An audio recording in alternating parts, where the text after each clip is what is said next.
Yesterday, the New York Times reported that Bolton's new book contains sections designed to help the Democratic case for impeachment. Bolton accuses the president of delaying military aid to Ukraine in order to pressure its government into investigating Hunter Biden. Again, people in Washington seem stunned by this, or claim to be. If Bolton disliked Trump so much, they wonder, why did he join the administration? Well, the answer is simple. Bolton wanted war with Iran. He's always wanted war with Iran. He's obsessed with it. Here he is, for example, gleefully fantasizing about regime change there long before he became National Security Advisor. Watch. I have said for over 10 years since coming to these events that the declared policy of the United States of America should be the overthrow of the mullah's regime in Tehran. And that's why before 2019, we here will celebrate in Tehran. Thank you very much. In Tehran!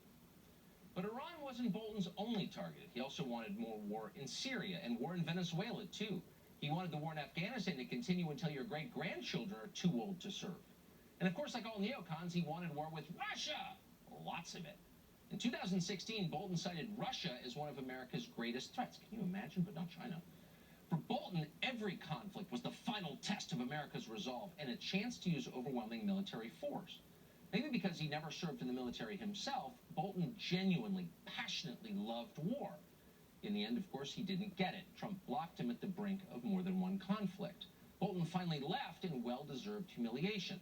Bolton's resignation was one of the highlights of the president's first term, a day of celebration for normal people everywhere, but not in America's newsrooms. The media were sad to see John Bolton go. They love wars. Wars mean they get to move tanks around on a screen and talk about weapon systems. And so suddenly, for the first time, they love John Bolton. What a hero he was. Bolton is something different. He's one of them. And he's not prone to just lying. And in foreign policy circles, a conservative's conservative. A conservative's conservative, says a liberal. In fact, the only thing John Bolton helped conserve over the past 20 years is Raytheon's stock price. He did a good job there. But it's worth taking this moment to pause and think about John Bolton himself for a moment anyway. How did a guy who disagrees so completely with everything that Donald Trump ran on and won on, how did that guy wind up in a position of power in the White House? Good question, because he's not the only one. Doug McGregor is a retired U.S. Army colonel, author of the book Margin of Victory, our first choice for foreign policy analysis. We're glad to see you tonight. Colonel McGregor, what do you make of John Bolton's turn?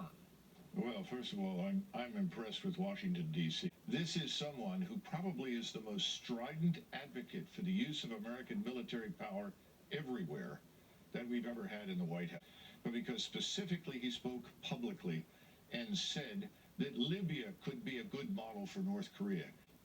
I wonder, would any sane person say Libya that went from a dictatorship, for sure, to a place of total chaos where there are slave markets in the capital? Would anyone look at Libya today and say, we need more of those? Well, probably Hillary Clinton, since she was the principal force behind it, but everyone knows his advocacy for wars in many places. Remember, he's very much in line with those 4 stars that brought the president over to the Pentagon, sat him down in the tank and said, we'll straighten him out. We'll explain to him why none of these wars can end, why we have to have troops everywhere. That's John Bolton. This town is full of people like John Bolton. The only difference is that Bolton didn't even bother to disguise it. He walked in, actively subverted, tried to replace Donald Trump's policies with his own. The tragedy is he was there so long and did so much damage. There's so many people in this city who've made fortunes pushing these wars, and I really hope that we take time on this show to expose them, because they deserve to be exposed. Absolutely. You've made that point many times. Colonel, thanks so much for coming. Thank you.